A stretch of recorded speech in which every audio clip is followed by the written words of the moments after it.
Assalamu alaikum dear students. Welcome to Merit Boarding Day School College online session. Today we will discuss the binomial expansion. In last lecture we discussed the binomial theorem and some of the questions we have solved on binomial theorem, in which some questions the coefficient is missing. In some questions the constant term is we have to find the constant term, and different type of question जो थे वो हमारे पास आते थे और हम उनको solve करते थे। अब हम थोड़ा सा बाइनोमियल एक्सपेंशन की तरफ आते हैं। तो बाइनोमियल एक्सपेंशन बेसिकली जो डिडक्शन इसकी हुई है वो बाइनोमियल सीरीज से ही हुई है। तो बाइनोमियल एक्सपेंशन को स्टार्ट करने से पहले हम बाइनोमियल सीरीज की तरफ जाएंगे, जो बेसिकली इक्वल है a plus b power n equals to a power n plus n a power n minus one. अब बेटा अगर हम दो लेक्चर्स पीछे चले जाएं तो हमारे पास जो बाइनोमियल थ्योरम है वो इस फॉर्म में नहीं है जो यहाँ पे गिवन है, लेकिन वो और ये फॉर्म एग्जैक्टली सेम फॉर्म्स हैं। लाइक वहाँ पे है एन और ज़ीरो को कॉम्बिनेशन, तो एन ज़ीरो का कॉम्बिनेशन बेटा बेसिकली वन की इक्वल होता है। दैट्स वाई हमारे पास यहाँ पे ए पावर एन है और साथ में बी पावर ज़ीरो वन हो जाता है। और जो हमारे पास नेक्स्ट टर्म होती है वहाँ पे एन वन का कॉम्बिनेशन होता है, लेकिन यहाँ पे एन वन कॉम्बिनेशन की जगह पे एन लिखा हुआ है। तो बेटा एन वन का जो कॉम्बिनेशन है वो बेसिकली एन के ही इक्वल होता है। ये मैं लास्ट लेक्चर में बता चुका हूँ कि अगर एन ज़ीरो हो या एन एन हो, ये दोनों जो है हमारे पास वन की इक्वल होते हैं। अब ज़रूरी नहीं है कि एन ज़ीरो हो। लाइक एन आपका फाइव है तो फाइव ज़ीरो और फाइव फाइव दोनों का कॉम्बिनेशन हमेशा वन आएगा। और अगर आपके पास फाइव और वन का कॉम्बिनेशन है तो जो नंबर ऊपर होगा वही आपके पास क्या होगा, इसका रिजल्ट होगा। तो यहाँ पे हमने चीज़ों को थोड़ा सा सिंप्लीफाई किया हुआ है। बाकी वो वाली फॉर्म और ये फॉर्म जो है हमारे पास both are same. Next step में दिस इज़ द सॉल्व किया है हमने। एन और टू के कम्बिनेशन को सॉल्व करने के बाद जो हमारे पास फॉर्म आएगी वो क्या आएगी, n into n minus one divided by two factorial. And same this is for n combination with three. उसकी जो रिजल्ट आएगा उसको सॉल्व करने के बाद जो सिंप्लीफाइड फॉर्म होगी वो ये वाली होगी। और एन पे हमारे पास अगेन एन एन होगा, मींस एन एन का कॉम्बिनेशन वो वन की इक्वल हो जाएगा। तो ये हमारे पास बाइनोमियल थ्योरम है। अब बेटा बाइनोमियल एक्सपेंशन और थ्योरम में फ़र्क क्या है। हम अगर बाइनोमियल थ्योरम में ए की जगह पे, इस ए की जगह पे अगर मैं एक्स पुट कर लूँ सॉरी, और बी सॉरी ए की जगह पे वन पुट कर लूँ और बी की जगह पे एक्स पुट कर लूँ, तो ये जो हमारे पास एक्सपेंशन हो जाएगी, ये थ्योरम जो है ये बाइनोमियल एक्सपेंशन में कन्वर्ट हो जाएगा। अब आपके पास जो ए होगा वो मस्ट एक्स हो वन होगा। मींस अगर आपके पास ए जो है वो अदर देन वन है तो हमारा सबसे पहला टास्क ये होगा कि हम इस ए को वन बनाएं एंड देन उसके बाद उसकी एक्सपेंशन करें। तो उससे सिर्फ ये होता है कि आपके पास जो कैलकुलेशन होती है वो बहुत ज़्यादा सिंप्लीफाइड हो जाती है। ओके, तो हमारे पास ए की जगह पे अगर वन हो रिप्लेस कर दें, बी की जगह पे एक्स रिप्लेस कर दें और यहाँ पे पावर एन वो वही रहेगी। तो बेटे इससे फ़ायदा ये होता है कि ए पावर एन आप अलग कैलकुलेट करते हैं। ए पावर वन, लाइक अगर ए पावर एन है तो वन पावर एन हो जाएगी यहाँ पे, और यहाँ पे a power n minus one है तो यहाँ पे अगर ए वन पुट कर दें तो ये one power n minus one. यहाँ पे a power n minus two है तो one power n minus two. इस तरह ये a power n minus three तो ये one power n minus three and so on. तो वन पावर जो भी हो, चाहे वो एन हो, चाहे वो एन माइनस वन हो, चाहे वो एन माइनस टू हो, चाहे वो एन माइनस थ्री हो, चाहे वो एन माइनस फाइव हो, जो भी हो वो सारे वन की इक्वल हो जाते हैं। इट मीन्स हमारे पास कैलकुलेशन सिंप्लीफाइड होके ए वाली जो टर्म है ये सारी वन वन हो जाएगी। सो हमारे पास कैलकुलेशन थोड़ी सी सिंपल हो जाएगी। सो आप देख सकते हैं यहाँ पे, देखें यहाँ पे आपके पास ए पावर एन तो one power N will become one आ जाएगा। साथ में एन एक्स, अब ये आपके पास b जो है वो x हो जाएगा और a power n minus one जो है वो बेसिकली वन हो गया है और b की जगह पे एक्सपोर्ट किया गया है तो ये one plus n x and so on. ये आपके पास देखें जो कैलकुलेशन है कंपैरेटिवली बाइनोमियल थ्योरम और एक्सपेंशन में देखें थोड़ी सी ये वाली सिंप्लीफाइड फॉर्म में है। सो हम ये नहीं कह सकते कि ये और ये डिफरेंट चीज़ें हैं, बोथ आर सेम। आपने सिर्फ क्या किया है कि बाइनोमियल थ्योरम में ए की जगह पे वन पुट किया है और बी की जगह पे एक्स पुट किया है टू मकसद इसका सिर्फ ये है कि हमारे पास जो कैलकुलेशन है वो थोड़ी सी सिंप्लीफाइड फॉर्म में हो जाए। अब बेटा अब अगर हमारे पास एक्सपोनेंट जो है वो नेगेटिव हो या फ्रैक्शनल में हो तो फिर क्या होगा। अभी तक हमने जितनी भी केसेस पढ़े हैं उसमें हमने n को जो है वो पॉजिटिव इंटीजर ही रखा है, हमने इसको ना फ्रैक्शनल फॉर्म में रखा है ना नेगेटिव रखा है। अब जब ये पॉजिटिव इंटीजर फॉर्म में है इट मीन्स ये टर्मिनेट होगा after some time, after some number of terms. Suppose अगर ये n जो है वो n पावर है तो आपके पास n+1 टर्म्स होंगी, तो n+1 टर्म्स के बाद ये टर्मिनेट मीन्स ये ख़त्म हो जाता है। लेकिन अगर ये नेगेटिव हो और फ्रैक्शनल हो तो आपके पास ये सीरीज़ जो है इसकी जो ये वाली फॉर्म होगी ये फाइनाइट नहीं होगी, टर्मिनेट नहीं होगी, आपके पास इनफाइनाइट सीरीज़ आ जाएगी लाइक दिस। तो हमारे पास if n is a negative integer of a fraction then expansion 2 this will become never end and thus in such expansion ये एंड नहीं होगी और इस तक की एक्सपेंशन आ जाएगी। लेकिन अब ये वैलिड कब कब होगी, इन पर थोड़ी सी रिस्ट्रिक्शंस हैं और रिस्ट्रिक्शन आप लोगों के लिए जानना ज़रूरी है फॉर एमसीक्यूज़ भी। और जब क्वेश्चन सॉल्व करेंगे तो वहाँ पे डिफरेंट डिफिकल्टीज आएगी, तो वहाँ पे भी आपको जो कुछ ना कुछ पॉइंट्स होते हैं तो उनमें ये चीज़ें क्लिक करती हैं। when n is a negative integer or a fractional, ये जो n है आपके पास अगर ये नेगेटिव इंटीजर हो या फ्रैक्शनल हो then 3 is a convergent if x absolute is less than 1। अगर आपके पास ये जो b वाली वैल्यू थी जिसको आपने x कहा था अगर ये लेस देन 1 होगा इट मींस ये जो सीरीज होगी this series will be convergent, otherwise ये डाइवर्जेंट होगी। सो अब जब भी क्वेश्चन सॉल्व करेंगे अगर आपके पास ये x जो है ये सेकंड टर्म है इस ब्रैकेट के अंदर अगर ये ग्रेटर देन 1 आ जाती है आप कह देंगे कि इसका जो सम है अगर ये डाइवर्जेंट है इट मींस इसका सम फाइंड नहीं होगा, इसका सम जो है वो अनबाउंडेड होगा, बाउंड नहीं होगा। सो फिर आप कहेंगे कि इसका सम जो है वो अनबाउंड है या इसका सम जो है वो हम फाइंड नहीं कर सकते, इसका सम इन्फिनिटी है, इसका सम डाइवर्जेंट है। ये सारी जो है वो सेम मीनिंग्स हैं, तो आप इसका सम फाइंड ही नहीं कर सकते तो आपको क्वेश्चन आगे सॉल्व करने की ज़रूरत नहीं है। लेकिन अगर आपको ये बात पता ना हो तो आप क्वेश्चन को सॉल्व करते जाएंगे और क्वेश्चन कभी एंड नहीं होगा। सो आपको ये बात पता होनी चाहिए कि आपके पास अगर x जो है वो लेस देन 1 है तब जाके ये सीरीज़ कन्वर्जेंट होगी, उसका सम फाइंड होगा और इसका सम बाउंड होगा। लेकिन अगर आपके पास x ग्रेटर देन 1 आ जाता है तो ये सम आप कभी भी फाइंड नहीं कर सकते हैं और ये बाउंड भी नहीं होगा। सो जब भी ऐसा केस आ जाए जिसमें x ग्रेटर देन 1 हो तो आपको डायरेक्ट वहाँ पे ये बताना चाहिए कि इसका जो सम है वो नॉन बाउंडेड सम है, इसका सम फाइंड हम नहीं कर सकते हैं, इसका सम बहुत बड़ा है जो हम काउंट नहीं मीन्स इन्फिनिटी को अप्रोच कर रहे हैं। ओके, इसकी वजह ये होती है बेटा कि आपके पास देखें एक्स पावर यहाँ पे 1 है, यहाँ पे एक्स पावर 2 है, यहाँ पे एक्स पावर 3 है, नेक्स्ट स्टेप में एक्स पावर 4 होगी, फिर एक्स पावर 5, फिर एक्स पावर 6, फिर x power 7 and so on. तो इससे ये होगा कि अगर x जो है वो ग्रेटर देन 1 है, लाइक x को मैं 2 रख लेता हूँ, 2 रखना नहीं चाहिए, 2 से बड़ा भी हो सकता है लेकिन अगर मैं 2 रख लेता हूँ तो यहाँ पे सेकंड स्टेप में 2 पावर 1 होगा, थर्ड स्टेप में ये 2 पावर 2 हो जाएगा, फोर्थ स्टेप में ये 2 पावर 3, अगले स्टेप में ये 2 पावर 4, अगले स्टेप में 2 पावर 5। तो देखिए यहाँ से आ जाएगा 2, यहाँ से 4, यहाँ से 8, यहाँ से 16 और यहाँ से 32। तो ये जो आपके पास प्रोडक्ट है और फर्दर इनके साथ प्रोडक्ट भी हो रही है तो ये ऐसा सब बढ़ता जा रहा है। तो आपके पास 1 के साथ कोई बड़ा नंबर ऐड हो रहा है, उसके बाद उससे भी बड़ा नंबर ऐड हो रहा है, उसके बाद उससे भी बड़ा नंबर ऐड हो रहा है। तो ये बड़ा नंबर ऐड होते होते आपके पास ये इन्फिनिटी को अप्रोच करता है। अब तो ये बेटा ये ज्यूम करें कि मैंने x को 2 रखा है जो बिल्कुल 1 के क्लोज है।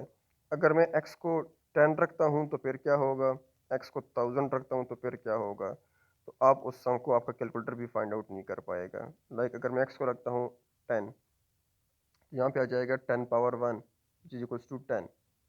अगर यहाँ पे रख देता हूँ थर्ड स्टेप में 10 power 2 which is 100, third step में 10 power 3 which is 1000, yes 10 power 3 is 1000। जब ये 10 पावर 10 होगा तो आप अंदाज़ा लगाने के कहाँ तक जाएगा। आपने फिर भी 10 रखा है, 10 फिर भी 1 के क्लोज है। अगर मैं x को 100 रख लेता हूँ, x को 1000 रख लेता हूँ तो हमारा ये सम कहाँ पे जाएगा। सो दैट्स वाई अगर x ग्रेटर देन 1 हो तो ये चीज़ डाइवर्जेंट हो जाती है। लेकिन अगर बेटा ये x 0 और -1 और +1 के बीच में हो या 0 और 1 के बीच में हो तो इट मीन्स ये जो आपके पास x लेस देन 1 का मतलब है कि आपका जो x है वो इन बिटवीन -1 और 1 है। तो अगर ये आपके पास 0 है, ये आपके पास +1 है, ये आपके पास -1 है। तो बेटा मैं अपनी क्लास में ये बात बता चुका हूँ, दोबारा रिवाइज कर लेता हूँ कि यहाँ से जो यहाँ तक के नंबर्स हैं -1 से 1 तक डिस्क्लूडिंग -1 +1 इनको इंक्लूड नहीं करना। इन बिटवीन इस पीरियड में जो नंबर्स हैं ये इन नंबर्स की जो प्रॉपर्टीज़ हैं वो इन नंबर से, ये जो नंबर्स हैं ग्रेटर देन वन और लेस देन माइनस वन, इनसे इनकी प्रॉपर्टीज़ डिफरेंट हैं। मीन्स अगर कोई नंबर ग्रेटर देन वन है, उनका मैं स्क्वायर लूँगा, क्यूब लूँगा, तो वो नंबर बढ़ते जाएंगे। लाइक टू का स्क्वायर लूँगा तो वो फोर हो जाएगा, टू का क्यूब लूँगा तो वो एट हो जाएगा, थ्री का स्क्वायर लूँगा तो नाइन हो जाएगा। तो इस पोर्शन के जो नंबर होते हैं उनके स्क्वायर क्यूब या पावर हायर करने से ये बढ़ते हैं, बड़े बड़े होते जाते हैं। सेम केस माइनस वन के लिए भी है। माइनस टू का माइनस एट हो जाएगा, माइनस थ्री का माइनस 27 एंड सो ऑन। लेकिन यहाँ इन दोनों के बीच में जो नंबर्स हैं, लाइक 0.5 ले लेता हूँ, इनके बीच में 0.5 ही आएगा, 0.6 आएगा, 0.9 आएगा, 0.99 आएगा, यहाँ तक ही जा सकते हैं। इनके जब हम स्क्वेयर्स लेते हैं तो ये नंबर और मज़ीद छोटे हो जाते हैं। तो ये बढ़ते जाते हैं स्क्वेयर क्यूब पावर 4 लेने से, और ये मज़ीद कम होते जाते हैं। एग्जांपल ले लेते हैं, सपोज 0.1 ले लेता हूँ। 0.1 का मतलब होता है आपके पास 1/10। इसका अगर मैं स्क्वेयर लेता हूँ तो 1/10 स्क्वेयर मीन्स 1/100। 1/100 इक्वल होता है 0.01। ये नंबर और भी छोटा हो गया है। क्यूब लूंगा तो 1/1000 हो जाएगा, तो ये 0.001 हो जाएगा। पावर 4 लूंगा तो 1/10 पावर 4 हो जाएगा, और ये 1.30 एंड 1 हो जाएगा। सो इन इस पोर्शन की जो नंबर्स हैं इनका जो करेक्टर्स हैं वो ग्रेटर देन वन और लेस देन वन से डिफरेंट हैं। सो इन दोनों नंबर के बीच में जो नंबर्स होंगे, इस पोर्शन में जो नंबर होंगे उनके ये फिर ये सम क्या होगा, कन्वर्जेंट होगा। लाइक अगर आपने इन दोनों के बीच में ले लिया है तो यहाँ पे थोड़ी सी बड़ी टर्म आएगी, और ये टर्म आहिस्ता आहिस्ता छोटी होती जाएगी, और ये इतनी छोटी होती जाएगी कि ये आखिर में बिल्कुल ज़ीरो को अप्रोच करेगी। कि सपोज 10th टर्म के बाद अगर आप कुछ ऐड करें तो उससे कोई फ़र्क नहीं पड़ेगा, 11th ऐड करेंगे तो कुछ फ़र्क नहीं पड़ेगा। अब ऐसा लगेगा जैसे आप ज़ीरो ऐड कर रहे हैं, बिकॉज 0.00000001 आप ऐड करेंगे तो इट मीन्स आप ज़ीरो ही ऐड कर रहे हैं। 12 टर्म ऐड करेंगे तो इट मीन्स आप जीरो ऐड कर रहे हैं। 13 टर्म ऐड करेंगे तो इट मीन्स आप जीरो ऐड कर रहे हैं। तो जब इनफाइनाइट जीरो ऐड कर लेते हैं, अब यहाँ पे आपकी सीरीज़ का जो टर्म्स है वो भी इनफाइनाइट है। अगर मैं इनफाइनाइट जीरो ऐड करता हूँ तो कोई फ़र्क नहीं पड़ेगा। दैट्स वाई फिर उसका सम जो है वो आप कैलकुलेट कर सकते हैं। लेकिन अब आपके पास अगर ये है 1+2+3, ये नंबर आहिस्ता आहिस्ता बढ़ता भी जा रहा है, और ये सीरीज़ भी इनफाइनाइट है, और ये ऐसा नहीं बढ़ रहा कि यहाँ पे एक तरतीब से बढ़ रहा है, बहुत ब्लंटली बढ़ रहा है। मीन्स अगर यहाँ पे 1 है, अगला 16 है, अगला जो है वो 254 है, तो कोई सीक्वेंस से नहीं बढ़ रहा, बहुत इरेगुलर शेप से ऐसा ऐसा बढ़ रहा है। आपके पास जो नंबर ऑफ टर्म्स हैं वो भी इनफाइनाइट हैं, तो आप सम नहीं फाइंड कर सकते, वो आपके पास बाउंड ही नहीं होता, वो बहुत जल्दी जो है वो इन्फिनिटी को अप्रोच कर जाता है। सो ये इसकी रीज़न है कि ये क्यों इन बिटवीन वन जो है वो कन्वर्जेंट है, और ग्रेटर देन वन जो है वो डाइवर्जेंट है। अब बेटा जो जनरल टर्म है हमारे पास, बाइनोमियल थ्योरम में हमने जनरल टर्म पढ़ी थी, T r+1 equals to N are का combination, A power n minus R, B power R. तो बेटा ये वाली और ये वाली एग्जैक्ट सेम चीज़ें हैं, लेकिन ये आपके पास बाइनोमियल सीरीज़ या बाइनोमियल एक्सपेंशन की जनरल टर्म है, और ये बाइनोमियल थ्योरम की है। तो इसमें उनमें फ़र्क ये है कि आपने यहाँ पे एक ही जगह पे क्या पुट किया है, वन पुट किया है। तो मैं यहाँ पे एक ही जगह पे वन पुट कर दूंगा, तो एग्जैक्टली यही जो फार्मूला है हमारे पास, इसकी शेप क्या हो जाएगी, if a equals to one, ये हो जाएगा T r+1 equals to N और 1 पावर n माइनस आर, और ये साथ में x पावर r है तो ये x पावर r। तो 1 power n minus r means 1, और ये x power r। N are का कॉम्बिनेशन देखते हैं, n माइनस, सॉरी ये हो जाएगा बेसिकली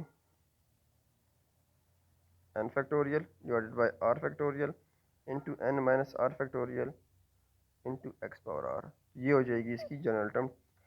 अब इस चीज़ को इसने आगे सिंप्लीफाइड किया है, और इसको सिंप्लीफाइड करने से हमारे पास ये चीज़ आ जाती है। सही है।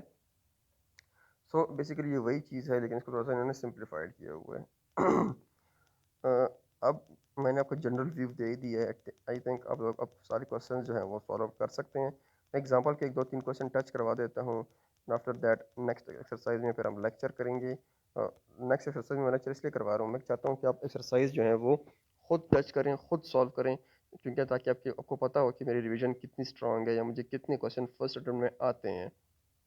तो दैट्स वाई अगर फिर नहीं आते हैं तो फिर वो आप लेक्चर देख के उससे आप सीख जाएंगे, लेकिन आपको एक्सरसाइज जो है वो खुद करनी चाहिए। एग्जाम्पल 13 देखते हैं। Find the first four term in the expansion. अब ये -1/2 है, अगर आपको नज़र नहीं आ रहा बुक में देख लीजिएगा, ये -1/2 है, +1/2 नहीं है। अब चूंकि ये फ्रैक्शनल फॉर्म में है, या फ्रैक्शनल है या नेगेटिव दोनों अगर हो तो आपके पास ये इनफाइनाइट सीरीज हो जाएगी। तो आप इनफाइनाइट सीरीज को तो फाइंड नहीं कर सकते। अब इसलिए वो क्वेश्चन में कह रहा है कि आप सिर्फ फर्स्ट 4 टर्म्स फाइंड कर लें, तो सही है। तो हम फार्मूला अप्लाई कर लेंगे 1 + n x। अब मुझे इस फार्मूला जो है वो याद होना चाहिए, इतना मुश्किल फार्मूला नहीं है। 1 + n x, अगर मैं इसका रिलेशनशिप देखता हूँ कि इसको मैं कैसे रट सकता हूँ, तो रटने की भी एक ट्रिक्स होनी चाहिए हर फार्मूले में आपके पास, उसके बाद आप फार्मूले को याद रख सकते हैं। तो ट्रिक ये है कि 1 + n x, यहाँ पे x पावर क्या है, 1 है, तो नीचे भी फैक्टोरियल किसका होना चाहिए, 1 का होना चाहिए। ओके, यहाँ पे x की पावर क्या है, 2 है, तो नीचे फैक्टोरियल किसका होना चाहिए, 2 का होना चाहिए। और साथ में n से जो इसकी पावर है x की, उससे एक कम जो है वो टर्म होनी चाहिए। तो मतलब अगर आपके पास n एक्स स्क्वेयर है तो आपके पास n-1 तक होनी चाहिए टर्म्स। यहाँ पे x पावर 1 है तो n-0 तक होनी चाहिए। तो n-0 बेसिकली वो n के ही इक्वल होता है। नेक्स्ट आपके पास है एक्स क्यूब, तो एक्स क्यूब तो नीचे फैक्टोरियल 3 का फैक्टोरियल होना चाहिए। और जो टर्म्स हैं इसके साथ, इसके कोफिशिएंट हैं वो n-2 तक जाने चाहिए, तो n-1 n-2। सेम जब x पावर 4 पे जाएंगे तो नीचे 4 फैक्टोरियल होगा और साथ में जो कोफिशिएंट होगा वो क्या होगा, n n-1 n-2 n-3 and so on. ये चीज़ इस तरह चलती जाएगी। आप अगर ये ट्रिक्स आप हर फार्मूले में याद रखें तो आपको फार्मूला याद करने में आसानी होगी। सो हमें फार्मूले का पता है, हमने सारी वैल्यूज पुट कर दी हैं। दिस इज और first term, this is second, this is third, this is four. अब हमने क्या करना है, सिंपल की कैलकुलेशन करनी है। लाइक यहाँ पे एलसीएम लेना है, फिर उसके बाद इन दोनों को मल्टीप्लाई करना है। यहाँ पे भी एलसीएम, यहाँ पे भी एलसीएम, फिर तीनों को मल्टीप्लाई करना है। एंड देन ये फैक्टोरियल 6, 3 फैक्टोरियल 6 की इक्वल है, 2 फैक्टोरियल 4 की इक्वल है, बट ये 2 2 कैंसिल हो जाते हैं। तो ये जो चीज़ होती है ऑटो सिम्प्लिफिकेशन, ये मेरे पास फर्स्ट 4 टर्म्स हैं इस सीरीज़ के। तो ये अगर आपको फार्मूला याद हो और तो पुट करने चीज़ें बहुत आसान है। अब नेक्स्ट क्वेश्चन में वो कह रहा है, एग्जांपल है suppose, sorry, compute cube root of 5/4 to an accuracy of at least 4 decimal places using binomial expansions। तो हमारे पास जो एक्यूरेसी है वो 4 डेसिमल तक है। तो एक्यूरेसी का मतलब ये होता है 4 डेसिमल तक कि आप जो फ्रैक्शनल पार्ट है, जो पॉइंट के बाद आपके पास 4 जीरोज होने चाहिए, मीन्स 0.012341। तो इसका मतलब है कि आपके पास जो एक्यूरेसी है वो 4 डेसिमल एक्यूरेसी है। अगर 3 डेसिमल एक्यूरेसी है तो इट मीन्स आपके पास जीरो पॉइंट के बाद आपके पास 3 जीरोज अगर आ जाते हैं तो आपके पास वो 3 डेसिमल एक्यूरेसी अचीव हो जाती है। तो हमने यहाँ पे इसको अप्रोक्सीमेट भी करना है और साथ में एक्यूरेसी को भी हमने क्या करना है, 4 डेसिमल तक ही रखना है। उसका तरीका ये होता है, अब 5/4 को अब मैंने बाइनोमियल एक्सपेंशन पढ़ा है, इसको मैं बाइनोमियल एक्सपेंशन में कन्वर्ट करूँगा।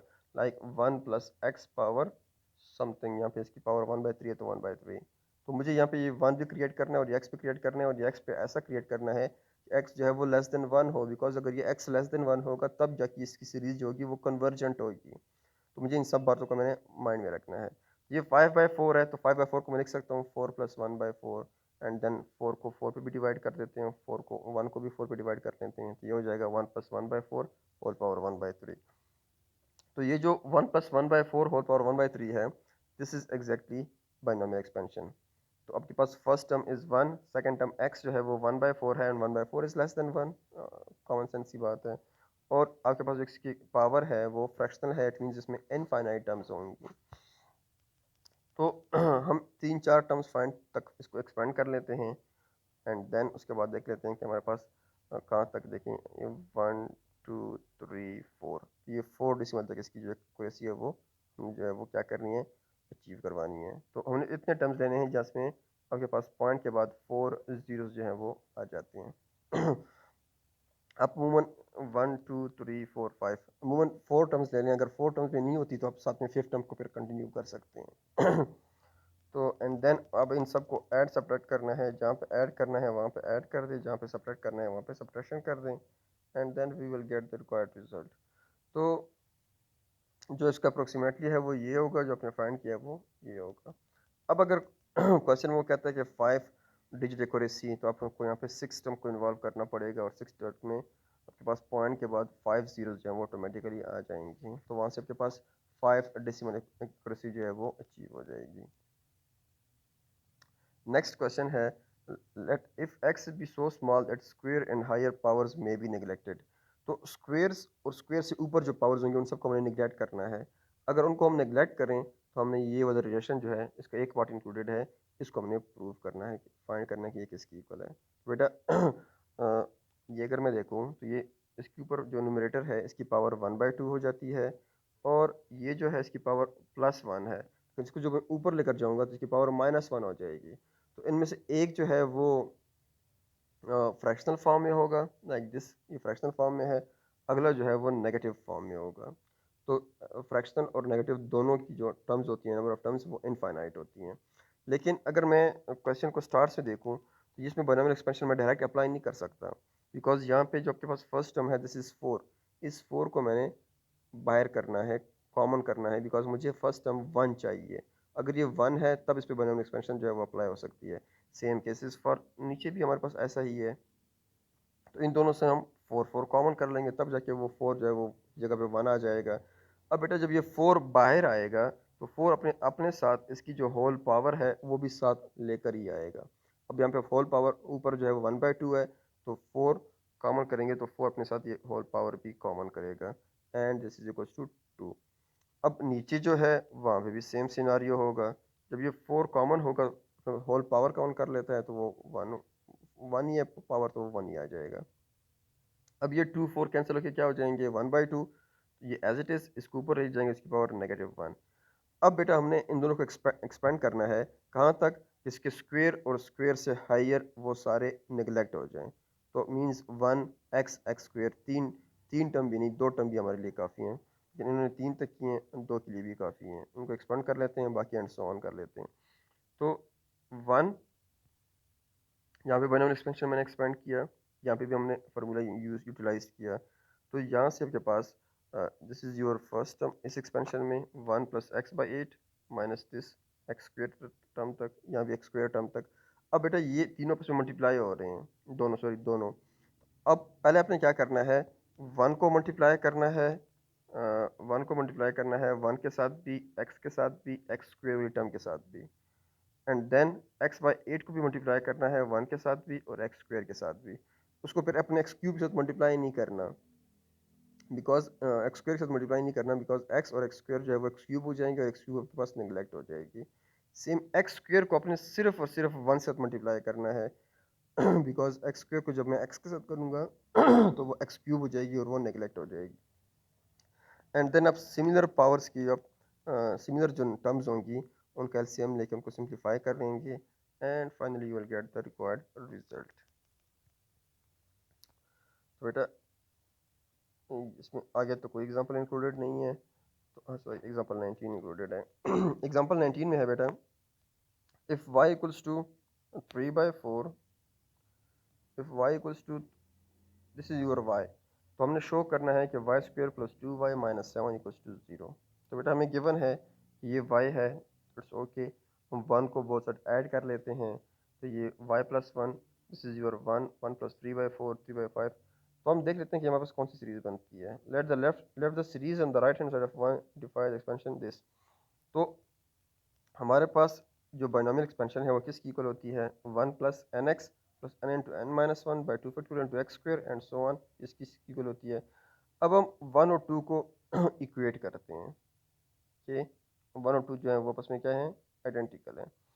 आपके पास अगर 1 और 2 आइडेंटिकल हैं तो इनके जो हमारे पास फर्स्ट टर्म आपस में इक्वल होंगी, सेकंड टर्म आपस में इक्वल होंगी। लाइक ये आपके पास इक्वेशन 1 में जो राइट हैंड साइड है दिस, ये वाली जो राइट हैंड साइड है, 2 की राइट हैंड साइड, ये वाली राइट हैंड साइड है, इन दोनों की फर्स्ट टर्म आपस में इक्वल, सेकंड टर्म आपस में इक्वल, थर्ड टर्म आपस में इक्वल। अगर फोर्थ तक जितना आपने एक्सपेंड किया है वहाँ तक 3 टर्म्स तक इनफ है, तो आपके पास n और x की वैल्यू आ जाएगी।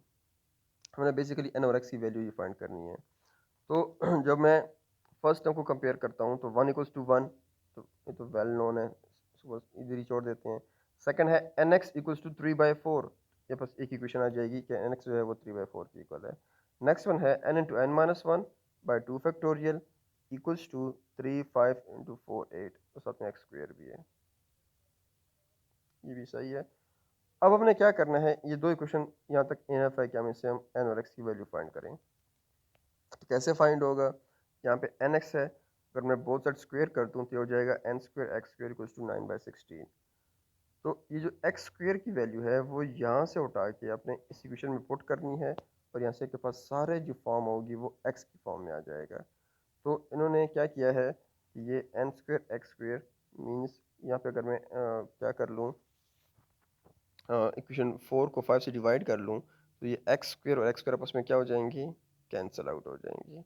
या आप इस तरह करना चाहें या इस तरह करना चाहें कि यहाँ से एक्स स्क्वेयर को डिवाइड कर दें बोथ साइड, तो ये हो जाएगा n square equals to 9/15 in 6 and so on into x square. या एक्स स्क्वेयर की जगह पे लाइक इस तरह अगर मैं कर दूँ कि इस इक्वेशन को देखें, इसको अगर मैं ऐसे लिख लूँ x square equals to 9/16 n square means n square को बहुत से डिवाइड कर दूँ, और ये एक्स स्क्वेयर की वैल्यू इस इक्वेशन 4 में रिप्लेस कर दूँ। इस एक्स स्क्वेयर की जगह पे क्या लिख दूँ, 9/16 इंटू एन स्क्वेयर। तो एग्जैक्टली वो वही चीज़ बन जाएगी जो इन्होंने इसको सॉल्व किया हुआ है। तो एक्स स्क्वेयर जो आपका एलिमिनेट हो जाएगा और सारी आपकी जो इक्वेशन है वो in the form of N आ जाएगी। तो वहाँ से आप एन की वैल्यू जो है वो फाइंड आउट कर लेंगे। एन की जब वैल्यू फाइंड आउट कर लेंगे तो आपने वापस एन की वैल्यू इस इक्वेशन 3 में पुट करके वहाँ से अपने एक्स की वैल्यू फाइंड आउट कर लेनी है। तो यहाँ से आपके पास एक्स की वैल्यू आ जाएगी। So you will get the value of n and x. तो आपके पास जो सीरीज़ होगी जो आपके पास लेट की है दिस इज, ये आपके पास क्या हो जाएगी, 1 + y equals to 1 + x⁴n this series. तो आपने अब हमने क्या करना है, x की वैल्यू पुट करनी है, n की वैल्यू पुट कर देनी है। इस 1 + x⁴n में x की वैल्यू भी पुट कर दी है और n की वैल्यू भी पुट कर दी है। x की वैल्यू हमारे पास जो आई थी वो थी हमारे पास -1/2 दिस इज, और n की वैल्यू हमारे पास आई थी -3/2। तो ये पुट करने के बाद यहाँ से अपने पास y+1 equals to 1/2 power -3, y+1 square equals to this, और यहाँ से हमने वाई स्क्वायर दिस फाइंड करना है। तो इस स्क्वायर को एक्सपेंड कर लेते हैं, लाइक a+b होल स्क्वायर को एक्सपेंड कर लेते हैं, तो ये हो जाएगा दिस, और यहाँ से के पास ये रिजल्ट जो है वो रिजल्ट प्रूफ हो जाएगा। सो इस तरह के सारे जो एग्जांपल्स हैं इससे रिलेटेड क्वेश्चंस भी होंगे एक्सरसाइज में, एग्जैक्टली इसी से रिलेटेड क्वेश्चंस होंगे, उनको आप खुद ट्राई करें, आज ही ट्राई करें। अगर नहीं होते हैं तो पूछ सकते हैं, फिर कल का लेक्चर फिर आपको देखना पड़ेगा। अदरवाइज़ होना ये चाहिए, आज आपने आर्टिकल एग्जांपल्स पढ़ ली हैं तो आप एक्सरसाइज को खुद टच करें और ख़ुद उसको सॉल्व करें। So wish you best of luck and thank you. Allah हाफिज़।